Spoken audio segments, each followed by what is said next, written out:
Dalam nama Bapa dan Putra dan Roh Kudus. Amin. Ya Allah, Bapa kami yang Maha Rahim, kami sadar karena kelemahan kami mudah jatuh ke dalam dosa. Tetapi kami percaya bahwa Engkau adalah Bapa yang baik, yang selalu memberi kesempatan kepada kami untuk berubah dan bertobat dan kembali kepadamu. Maka kami mohon, kuatkan dan mampukan kami untuk bangun kembali apabila kami jatuh lagi dalam kelemahan kami. Demi Kristus, Tuhan dan pengantara kami. Amin.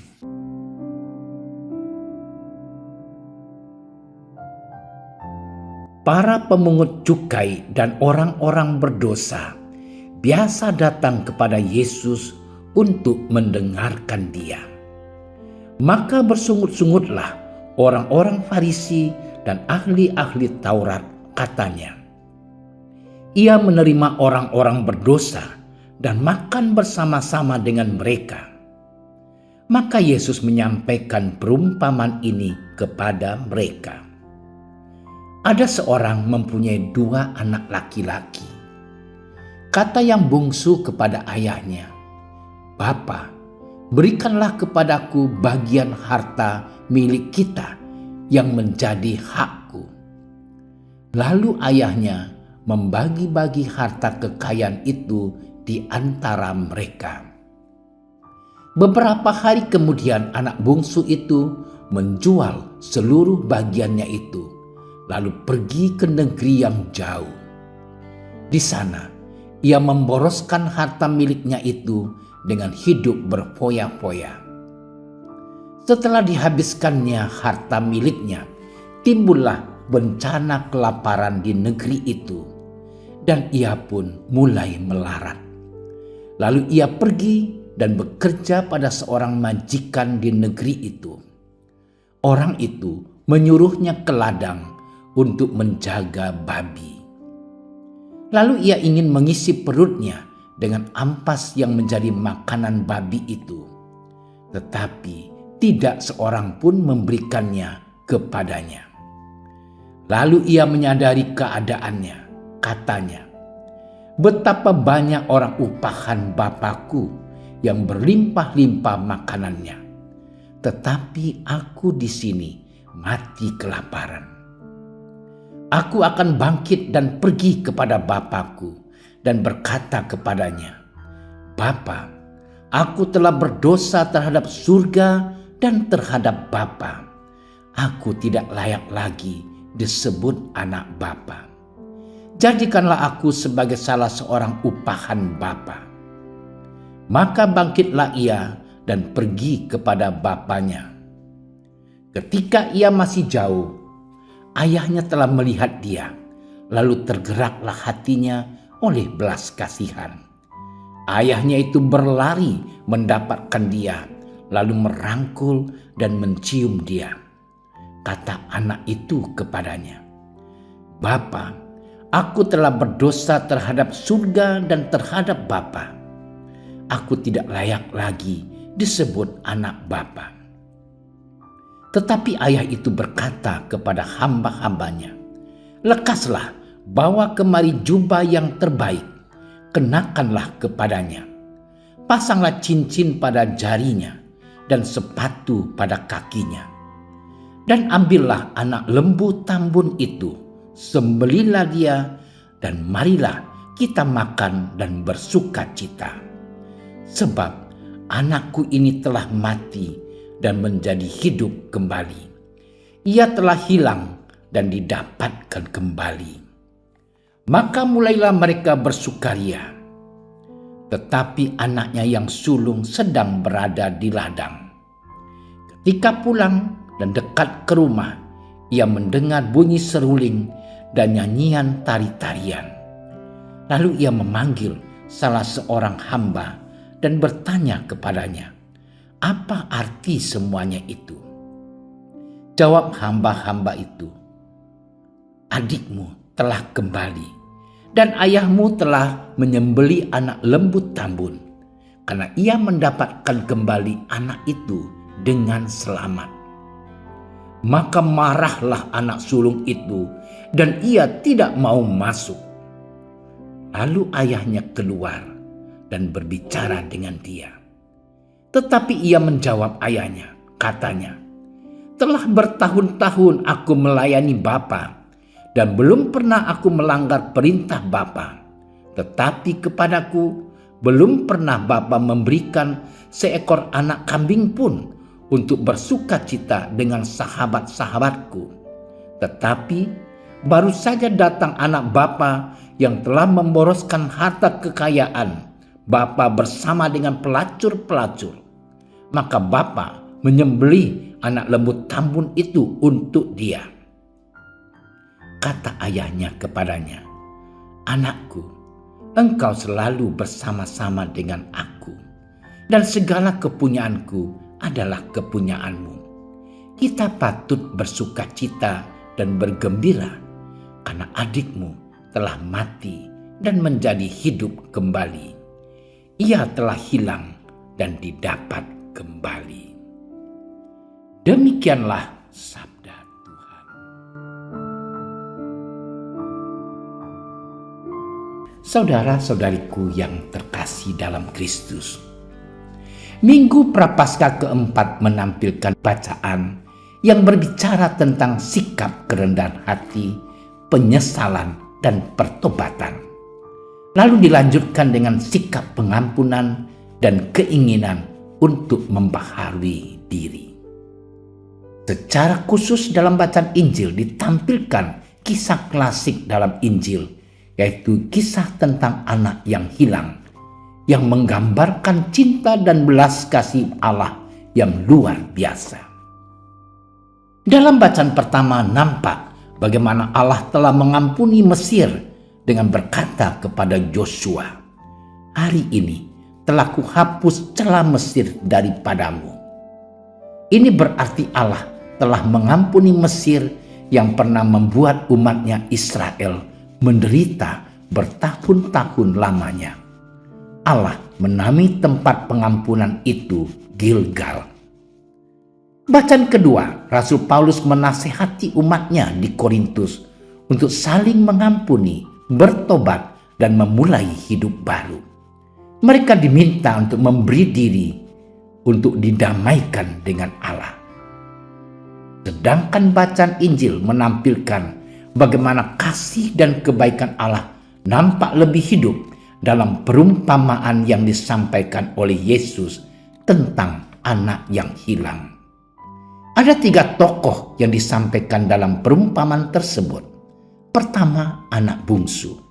Kedua, anak sulung. Dan ketiga, bapa. Saudara-saudariku yang terkasih, diceritakan bagaimana kisah pertobatan anak bungsu yang bajingan, yang telah menuntut warisannya. Lalu ia pergi meninggalkan bapa dan rumahnya untuk mencari kebebasan, memboroskan hartanya, dan ia hidup berfoya-foya sampai jatuh miskin, dan akhirnya bekerja sebagai penjaga babi. Ia telah kehilangan segala-galanya. Ia menjadi miskin lahir dan batin.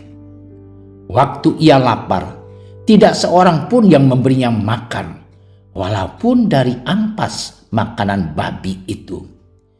Ia sungguh menderita, dan teringatlah ia akan kasih bapanya yang luar biasa. Ia sungguh menyesal dan tidak malu untuk kembali kepada bapanya, walaupun hanya sebagai seorang upahan, seorang budak. Ia nekat pulang dengan mengandalkan kasih bapanya yang tiada batas. Sedangkan anak yang sulung kelihatan sebagai anak yang taat dan baik. Tidak pernah menuntut warisannya. Ia tidak pernah memberontak dan lari dari rumah. Ia selalu di rumah bersama bapanya. Sifat aslinya muncul ketika adiknya yang bungsu, yang bejat itu kembali dan bapaknya menunjukkan belas kasihan yang luar biasa.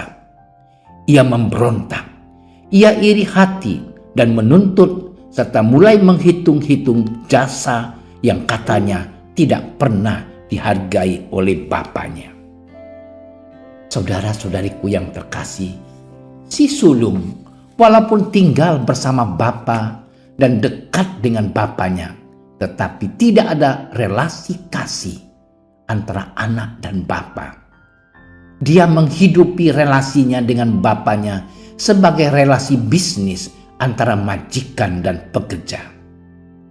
Akhirnya, kita harus mengakui sikap sang bapa yang baik, yang penuh belas kasihan. Ia tidak mau menghakimi, ia melupakan kesalahan anaknya dan duduk menunggu dengan setia. Ia sungguh mengampuni tanpa syarat. Bapaknya menerima dia sebagai pahlawan. Mungkin dia berpikir anaknya telah belajar dari pengalaman pahitnya, dari kesalahannya. Saudara-saudariku yang terkasih, mari kita bertanya pada diri kita masing-masing. Kita menghidupi tokoh yang mana dari ketiga tokoh yang ditampilkan dari perumpamaan Injil hari ini? Kalau kita merasa kita di tokoh yang pertama sebagai anak bungsu, maka mari kita kembali kepada Bapa untuk bertobat. Jangan malu pulang kepada Bapa, karena kita akan mendapatkan kehidupan baru bersamanya. Mari dengan rendah hati mengakui kesalahan dan menggunakan kesempatan untuk kembali kepadanya tanpa malu dengan menggunakan sakramen tobat menjelang pekan suci ini. Atau kita ada di tokoh kedua, yaitu anak sulung, di mana kita merasa menjadi umat yang taat, aktif dalam kegiatan gereja, rajin ke gereja, merasa diri kudus di hadapan Tuhan dalam menjalankan hukum-hukumnya. Akan tetapi saudaraku yang terkasih, relasi kita dengan Bapa tawar, hambar, kering. Bukan relasi antara bapa dan anak, bukan relasi kasih, tetapi relasi bisnis, untung dan rugi. Maka saudara-saudariku yang terkasih, mari kita perbaiki relasi kita dengan Tuhan, Bapa yang baik itu, dengan menggunakan sakramen tobat untuk merasakan kembali Tuhan sebagai Bapa yang baik hati. Saudara-saudariku yang terkasih dalam Kristus, kita diharapkan dapat mencontoh kebaikan hati Sang Bapa yang selalu mengampuni dan melupakan kesalahan manusia. Hatinya selalu tergerak oleh belas kasihan. Ia sungguh penuh cinta dan maha pengampun. Semoga kita bisa menjadi penyalur kasih Tuhan dalam hidup kita ini. Saudara-saudariku yang terkasih, dari bacaan-bacaan hari Minggu Prapaskah keempat ini, kita didorong untuk memiliki kerendahan hati. Karena dengan kerendahan hati, kita dapat mengenal dan mengakui kesalahan dan dosa-dosa kita. Setelah itu, kita akan mampu untuk memutuskan diri kita berubah dan bertobat, memperbaiki kesalahan dan berjanji untuk tidak berbuat dosa lagi. Kita gunakan lagi sakramen tobat. Kita yakin dan percaya bahwa pengampunan dari Tuhan itu tiada batas. Jangan kita menjadi sombong rohani, merasa diri anggota gereja yang setia dan baik, tetapi kita tidak mempunyai relasi kasih dengan Bapa yang Maha Rahim itu. Kita diajak untuk selalu mengampuni dengan tulus dan tanpa batas. Semoga pertobatan kita di masa Prapaskah ini sungguh memperbaharui hidup kita, sehingga kita siap untuk bangkit bersama Kristus di hari raya Paskah nanti. Tuhan memberkati kita.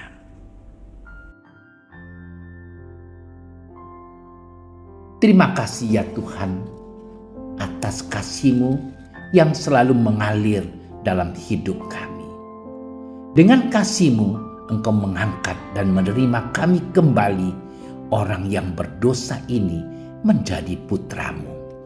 Semoga kami menggunakan masa Prapaskah ini untuk membaharui diri kami dengan sikap rendah hati untuk bertobat, serta mampu menjadi perpanjangan tangan-Mu dalam mewujudkan kasih-Mu dimanapun kami berada.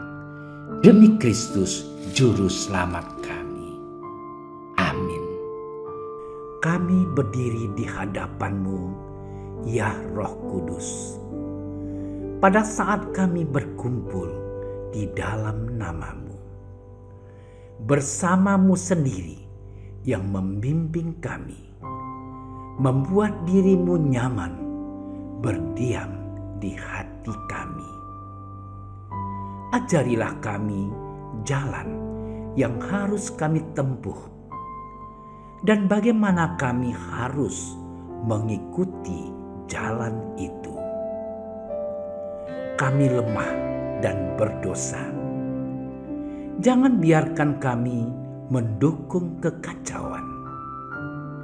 Jangan biarkan kebodohan menuntun kami ke jalan yang salah. Jangan pula keberpihakan mempengaruhi tindakan-tindakan kami. Kiranya kami menemukan di dalam Engkau kesatuan kami, agar kami boleh berjalan bersama menuju kehidupan abadi dan tidak menyimpang dari jalan kebenaran dan apa yang benar. Semua ini kami mohon kepadamu yang berkarya di setiap tempat dan waktu dalam persekutuan dengan Bapa dan Putra untuk selama-lamanya. Amin. Bapa kami yang ada di surga, dimuliakanlah nama-Mu. Datanglah kerajaan-Mu. Jadilah kehendak-Mu di atas bumi seperti di dalam surga. Berilah kami rezeki pada hari ini, dan ampunilah kesalahan kami, seperti kami pun mengampuni yang bersalah kepada kami. Dan janganlah masukkan kami ke dalam percobaan, tetapi bebaskanlah kami dari yang jahat. Amin. Salam Maria, penuh rahmat, Tuhan sertamu. Terpujilah engkau di antara wanita, dan terpujilah buah tubuhmu Yesus. Santa Maria, Bunda Allah, doakanlah kami yang berdosa ini, sekarang dan waktu kami mati. Amin. Kemuliaan kepada Bapa dan Putra dan Roh Kudus, seperti pada permulaan, sekarang, selalu, dan sepanjang segala masa. Amin. Dalam nama Bapa dan Putra dan Roh Kudus. Amin. Terima kasih sudah menyaksikan renungan hari ini. Jangan lupa like, subscribe, dan aktifkan tombol loncengnya agar Anda yang pertama mendapatkan notifikasi updatean renungan harian dari Komsos Keuskupan Padang.